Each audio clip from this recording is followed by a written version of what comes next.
Hello lovely people, how's it going? I hope you are doing well. So we're going to be reading through the different ego info, ID info for the 3 new things we're going to be getting with the next Intervallo. So I thought we'd start with the Mercel, as, you know, this is probably the shortest one being an ego. However, there is like 2 pages worth of stuff, so it looks like we have got quite a bit to go through. So the Shadow Vested Blade Singer. So let's start with the ego awakening skill, and then we'll go to corrosion. So the Shadow Vested Blade Singer. So when used for the first time in an encounter, consume less SP. If the Blade Lineage Mental Mercel uses this skill, also consume fewer ego resources.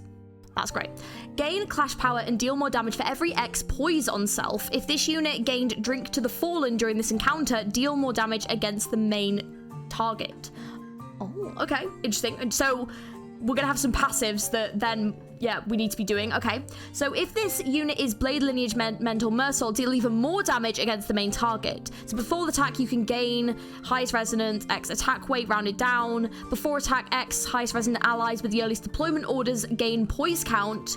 This is going to be so good for buffing the Blade Lineage squads. Oh my god, X against other Blade Lineage IDs that have the lowest SP to heal SP, and gain Drink to the Fallen next turn, inflict bleed count. I'm going to be really intrigued to see what this Drink to the Fallen is.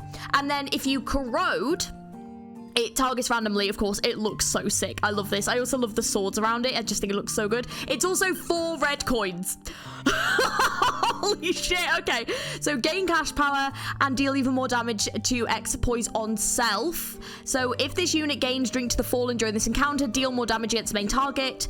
Then Blade Lineage Mental Mercel deals even more damage against the main target. So you lose base power for every cracked coin. All enemies and allies gain poise count, slash damage up, and slash fragility. X other Blade Lineage allies have the lowest SP, heal SP, and you gain Drink to the Fallen next turn. So the final coin gains final power, and then you inflict bleed each turn. Damn. Okay, so overclocking this is actually going to be quite intriguing, and also really buff your Blade Lineage, because they're all basically slash. So that is hugely going to help, but it is enemies and allies, so I guess you're going to have to be really careful about which enemies you use this on, because if they have slash attacks, that is obviously going to cause a bit more of a problem. But yeah, there's a lot of poise in here. I feel like we haven't had a lot of things to do with poise this season, so yeah, it's nice to see a bit more of it. I'm curious about this Drink to the Fallen though, so let's read the next page. All right, so we've got ego passives here. So Beads of Liquor at Blade Point, always active. Blade Lineage Mental Mercel effect exclusive, so it is exclusive to him. Oh man, this is so like, yeah, okay, yeah, all right, because a lot of people have been talking about synchronization. I think this might be like a synced ego with the Blade Lineage. Like, yeah, I'm going to be really intrigued to see what Bamboo Hatted Kim gets up to in this canto, for sure. Well, in this Intervallo, for sure. On hit with base skill, inflict bleed on target. Incredible. This identity counts as an identity that applies bleed and poise. This identity's base skill counters skills that inflict bleed and poise. So when an ally is defeated, gain Drink to the Fallen. Oh, so that's how you gain it next turn. When the defeated ally is in Blade Lineage, you gain even more. Oh, so right. So that's how you can use it outside of this, but you're going to want a Blade Lineage squad, 100%. So turn start. If this unit has Drink to the Fallen, enter Resentment State. I love when they write things like this, and it's like canon to the actual story that's happened. Oh, I love it. So if this unit does not have Drink to the Fallen, the following effects expire: Resentment, Growing in Resentment, and Resentful Scabbard. When this unit has Drink to the Fallen, when this unit takes damage that brings its HP down to 0, heal, Drink to the Fallen stack HP, and then Drink to the Fallen expires. This effect activates after identity passive with similar effects when staggered, recover from stagger. Oh, that's fucking good, isn't it? Ooh, I like that. Okay, I like that a lot. So Drink to the Fallen. So turn start, gain poise for every X stack. Blade Lineage Mental Mercel gains even more poise. Base skills deal poise on self times X, damage on critical hit. Base skills that gain poise potency or count gain clash power, and then turn end you lose that stack. And then Resentment. So gain min and max speed, and then on hit heal HP by X amount of damage dealt by using. Oh, fun. Okay, so you're kind of making like the Blade Lineage Mental Mercel ID a lot more tanky, and also potentially to the point where it could be used after your other allies die. Okay, it can kind of, it'll probably gain a lot of resentment and a lot of this Drink to the Fallen, and then when used with this ego, it's really going to buff. Okay. So Resentful Scabbard. So when an ally, including this unit, takes HP damage, gain growing resentment equal to damage taken. In Memoriam passive now ignores conditionals and activates at max potential. When activating Pride Resonance, apply Sword of the Homeland, the True Essence on all allies other than this unit. On using Yield My Flesh until skill end, this damage does not reduce this unit's HP below X. Lose Poise on self, Clash Power rounded down. On using To Claim Their Bones, gain Poise. And then growing resentment. So to claim the bones, gains stack final power. On hit, using the final coins of either Yield My Flesh or To Claim Their Bones, deal stack damage, and then this effect expires. And then Sword of the Homeland, the True Essence. So base attack skills gain final power of Blade Lineage allies on field rounded down. If this unit is a Blade Lineage Salsu, base skills gain final power and deal X amount of coins damage. And then turn end, gain haste next turn, and this effect expires. Right. So this ego is very conditional on your allies dying, basically. But it seems if your allies do die, it will give Mersault basically a massive boost. So, yeah, it's very conditional, but I think it's a nice boost for this ID specifically. Although it looks like you can use it outside of that, but in all honesty, Mersault has some really good IDs. I don't know whether or not this would be something that, unless I was using this Blade Lineage Mental Mersault, I would necessarily need. Because yeah, it's going to benefit the most from being used by Blade Lineage Mental Mersault. But it really is a good boost for him though, and I like how canon it is. You know, I like that it fits in so much with what the character of Bamboo Hatted Kim has gone through. So yeah, this is cool though. Yeah, I like this a lot. I'm really excited to see this in action. I'm definitely still gonna get it, for sure. Like yeah, this is a massive boost to the Blade Lineage squads, and I have been wanting to do one, so I think it's time. I think it's definitely time. Well, speaking of Blade Lineage, let's have a look at the Engdu ID. So the LCD Ozir team, Ishmael, she looks awesome. Let's have a look and see what we've got. So it looks like we've got different skills. So we've got Rending Arts, Acupuncture, Lucent Rippling Flame, which looks so sick. I love the swords around this. It looks so good. Defense, I like the Path Forward. Okay, so we've got some red coins. And then To Claim Their Bone. No! Engdu has a To Claim Their Bones skill? And then even the balance, Lucent Rippling Flame, observing the stones on the board. But see, I guess though that makes sense because her master is, you know, Bamboo Hatted Kim. So for her to learn some of his skills do kind of make sense. I wonder how similar it is. So Demon Fire Spine Cleaver passive, to where I must return passive, Limbus Company Specialized Custom Prosthetic Prototype MK5 Dokyabi Arms passive, and then cut down what must be felled. Okay. Right, this idea has quite a few skills. So we'll start with skill 1, so Rending Art. So at X Poise, gain coin power. So it's Poise Bleed, it looks like. Gain Clash Power for every X bleed on target. At X Haste, gain Clash Power, gain Poise count. So if this unit has Haste, gain Mook Workshop Yi Stance, Blade Draw, Thrust Force, Dokyabi Fire. Oh! Alright, fun. Yep, I like that. I feel like Ezra's had a hand in this. So, gain Poise, Inflict Bleed. If this unit has Dokyabi Arms and X Haste, reuse this coin. Ooh, alright, I like that. Okay, that's a good skill. So, Acupuncture. So, at X Poise, gain Coin Power, gain Clash Power for every X bleed on target. At X Haste, gain Clash Power, gain Poise count, and then attack end, gain the Mook Workshop Stance, Blade Draw, Thrust Force for every X Haste on self.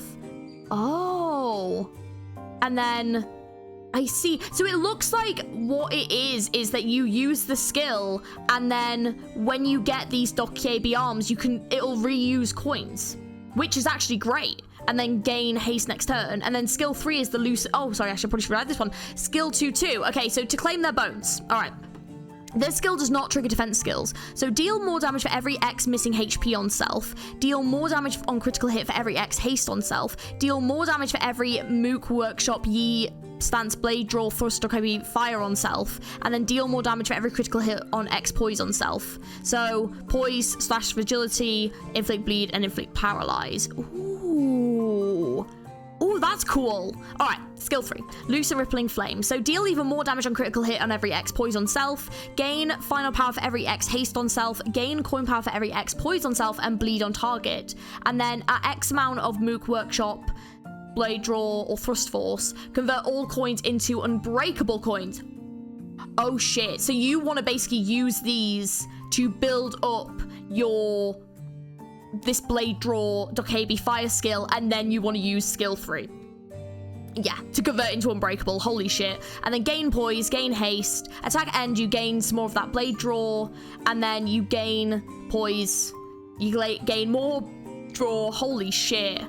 Damn. And then even the balance, the lucent rippling flame. So it's an unclashable skill, and it's 4. Oh, that's actually really good. 4 coin unclashable. So deal more damage on every critical on poise on self, and deal more damage on critical hit on every X haste on self, gain poise count. So consume all of it on self, and then with each of them you use it as well, and you inflict bleed. And you deal even more damage. And then if this unit has X amount of haste, you reuse the coin as well. That's actually really goated. Holy shit. Interesting. And then for defense, I'll light the path forward. So it's clashable guard. Combat start, you gain assist defense.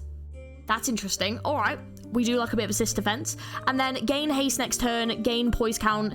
Clash win, you gain poise. If your unit has haste, gain the Mook Workshop as well, and you have an unbreakable coin. And then if you have to use the assist defense, it's an assist defense exclusive skill, and you heal SP on target this unit is guarding using assist defense and gain poise. But then if you're using assist defense, you're going to be taking damage, and when you'll be taking damage, these to claim your bones and even the balance will benefit more, I believe. Well, I know to claim your bones will definitely benefit from having lower HP, but also if you're getting poise count infliction and you're also getting your haste as well. And I believe, from what I vaguely remember, Bamboo Hatted Kim, I believe, also buffs other blade lineage around him, and I think some of his skills also give poise, I believe. I don't know about haste, but something like that. I'm not fully familiar with blade lineage. I really know I need to look at it, but I feel like this is definitely going to be a great one for any blade lineage squad. Let's have a look at the passives as well. But yeah, this is really cool. For the passives, we have Demon Fire Spine Cleaver. So on base attack skill end, this unit has X Mook Workshop Yi Stance Blade Draw. Activate even the balance Lucent Ripping Flame. Oh, right. So that's how you do it. So if you use your base attack skill, if you have a certain amount of this, it will activate that. I see. Will it activate that instead of doing that base attack skill? It says skill end, so I'm guessing it would use that skill first. And then on defense skill clash lose, if this unit has X amount of haste, this unit cannot be staggered from taking damage until defense skill end and activates to claim their bones after being hit. Right. Okay, so you activate the lucent rippling flame from building up this blade draw, and you activate the defense clash loss to claim your bones from if you fail defending. Right, got it. To where I must return. So upon entering the encounter for the first time, this unit gains bearing of a Salso for every X blade lineage identity on the field excluding this unit. If X blade lineage IDs excluding this unit are defeated in this encounter, so before skill use, if this unit did not have swordplay of the homeland, you gain that. And when this unit gains poise potency and poise count with its skill, coin effects gain additional poise potency and poise count. And then if Y blade lineage identities are defeated, gain X more poise potency and poise count. Okay, so yeah, so vengeance will be hers. Limbus Company specialized custom prosthetic prototype MK5 Dokkaebi arms. So you gain those arms and you heal X SP for blade lineage identities including this unit. And then combat start, if there's an allied identity at less than X amount of HP, excluding this, you gain assist defend. And then skill end, you gain more of the blade draw for every poise on self. And then cut down must be felled. So the ally with the fastest speed deals more damage with slash skills. If the said ally has haste, deal additional damage, yeah. So you got the Dokkaebi arms, so you take less damage. On skill use, you gain haste next turn, and on combat end, this effect expires and you gain poise count. Bearing of the Salso, you gain offensive level for every X stack. On attack hit with slash skills, gain poise. Lose X stack when an allied blade lineage ID is defeated. Okay. And then you can gain up to X amount of stacks per turn. Slash base attack skills deal more damage for every X stack. Defense skills lose clash power for every X stack, and turn end gain haste next turn for every X stack. Yeah, so this is definitely a great ID for Blade Lineage Squad. 100%. Yeah, I think the Bamboo Hatted Kim with this, you need, I think, and that ego, like, I think that's going to be needed to really boost up the Blade Lineage squads. And it's fun to see. It's fun to see them take one of the older kind of IDs that we've had and really give it a boost, and I like to see that. And obviously it's very canon to it and it makes sense too, because obviously that's what the next Intervallo is going to be about, but it's nice to see them at the forefront. So yeah, it'll be interesting to see if the Honglu ID has anything that could help with this, or if it's just like a separate ID altogether. It's definitely not a Blade Lineage ID, but I think people were theorizing Taboo Hunter, which would obviously make sense with N-Corp. So yeah, let's have a look at the Honglu one as well. But yeah, I think after reading this, I'm definitely a lot more interested in this ID. I think initially I was a bit like, if I get it, cool, if not, yeah. But I think actually after reading this, I really like the sound of this one. Yeah, I think this one could be really great, and I mean, I'm actually really excited to try this one for sure. I really want to try this ID. All right, we've got the Honglu ID. So we've got constructing the Aura Bonds, Avulsion Slash, Hunter's Scouring. Okay, so they're actually all slash IDs again. This looks so good. And then defense, throwing an Aura Board, and then we've got passives. So Chuno Cocoon, I think. And then Scouring the Hunter Band, and we've got Spiteful Pursuit. All right, everything's actually on one page for this one, so let's read through the skills. So we've got Constricting the Aura Bonds. So you gain coin power for every poise on self, bleed on target. If the target has Trust Honglu, gain final power, and then gain poise count. Oh, so it's another, so it is another poise bleed. Interesting. Okay, so you gain poise, you inflict bleed, inflict bind. I knew there was going to be bind. If target has Trust Honglu, increase trust stack on target. So that's going to be that like rope thing that he puts around them, isn't it? So Avulsion Slash. So you gain coin power for every X poise on self, bleed on target. If the target has Trust, gain final power, gain poise count, gain poise, bleed. If target has Trust, consume Trust on target to reuse this coin. Oh, fun. Okay. Inflict Avulsion Wound, and then reuse on hit, gain haste, and activate bleeding target, and target loses bleed count.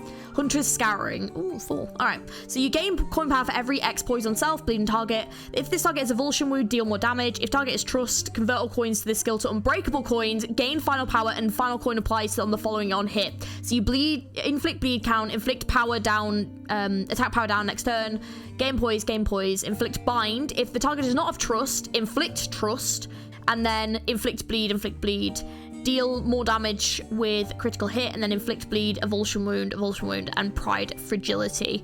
Oh, I feel like this is going to be quite a good one to actually use with the Blade Lineage as well. I'm going to be interested about this Trust, like how you put it on. It looks like it's inflicted. Oh, okay, so it looks like either it's inflicted by doing a clashable counter, or if you use the Hunter's Scouring. Okay. So, throwing the Aura Band, so clashable counter, at X poise on self-bleeding target, gain clash power, so gain poise, and then clash win, gain poise, and then on hit, inflict Trust. On hit without cracking, you also inflict bleed. So either you can use this defensive skill, or you can use skill 3, inflict Trust, and then... yeah, you kind of want to do that before you use any of your skills, and then you can kind of use skill 1 and skill 2 and skill 3 at that point. But it looks like they do consume Trust on this second skill, so you'll need to make sure you keep applying it, because it looks like it doesn't, it looks like it does build up stacks, but obviously they'll lose it eventually. But if you want, like, this conversion of all to unbreakable coins, you're going to need to make sure you have Trust. It doesn't look like they've got a minimum you need to have, so that's something. So, the Shuno Cocoon. So, if target is Trust, gain prisoner transport arrangements. When chaining skills, if there is an enemy this unit has inflicted Trust on, then this unit can redirect the enemy's attack skill targeting to itself regardless of speed. Oh, focused encounters only. Oh, that's interesting. Scouring Hunter Band. So, if this unit's speed is faster than the target's, deal speed difference times X damage. If the target is Trust Honglu, double the above damage to increase effect, and then combat start, deal more damage for every ally that is slash pride skill equipped this turn. Oh, interesting. Spiteful Pursuit. So when one ally with the earliest deployment order attacks an enemy that is bind, deal more damage. So Trust Honglu. So lose min-max speed, take more pride damage, expires when the inflictor retreats, is killed, or inflicts it on a different target. Oh, so you can only do one at a time. Replace when Trust by another unit. Right, so you can only target down one at a time. Okay, and then turn end lose stack if the inflictor did not hit this unit this turn. Oh, so Honglu has to aim for... okay, so that's very limiting, to be fair. Avulsion Wound, so turn start gain bleed, turn end gain bind, and then turn end lose stack. So prisoner transport arrangement. So in a clash against enemies that have Trust, gain clash power. On hit against enemies that have Trust, inflict bleed and gain poise. If there are no Trust targets, it expires. Okay. So I feel like this is going to be quite a good one for like single encounters, like, you know, you've got like a single enemy to attack. I feel like this is going to be quite a good skill for that and quite a good ID for that. But I feel like you could probably, same again, use this in the Blade Lineage squad. I feel like this would be still quite helpful. You've still got the infliction of bleed, the occasional bind, and then also poise as well, which is great because poise generation always helps. And obviously with pride, fragility, infliction as well, that's gonna help quite a bit as well, because I believe Blade Lineage do have quite a few pride skills, I think so. So that obviously can help as well. But yeah, it seems like basically with this ID, what you're wanting to do is either counter or use your skill 3 when you first start, get the enemy trust, and then use your other abilities to attack, and then use your skill 3 when you've built up enough trust. But you've got to make sure to keep inflicting it, and you've got to make sure to keep hitting that enemy every turn. So like I said, it is rather limiting and it's rather specific, but if you've only got one enemy, I feel like this would actually be quite good, and it would basically kind of inflict a lot of power down to that specific enemy so that everyone can kind of go for it. So I think this would be a really interesting one to try, and obviously this is the free ID that we get for the Intervallo, so yeah, definitely gonna have to give him a go. But I feel like he might be good in Blade Lineage. I feel like he same again would be quite a helpful one to have. So yeah, I think we've got a good set of IDs here. I'm excited. I think the one I'm actually the most excited about is actually that Ishmael. I really want to try that Ishmael, but also the Bamboo Hatted Kim Ego is quite fascinating. But like I said, I think it seems to benefit the Bamboo Hatted Kim Mersol specifically. So yeah, I'm excited to give them a go though. So yeah, let me know your thoughts down in the comments below. Let me know, are you going to be getting these IDs? What are you excited for in this Intervallo? What are you excited to try? Are you going to be building your Blade Lineage teams again? Let me know down in the comments below. Thank you very much for watching. Don't forget to check out my other videos and content for plenty of Limbus Company and Project Moon stuff on here. And I will hopefully catch you guys in another video very, very soon. Hope you have an amazing rest of your day.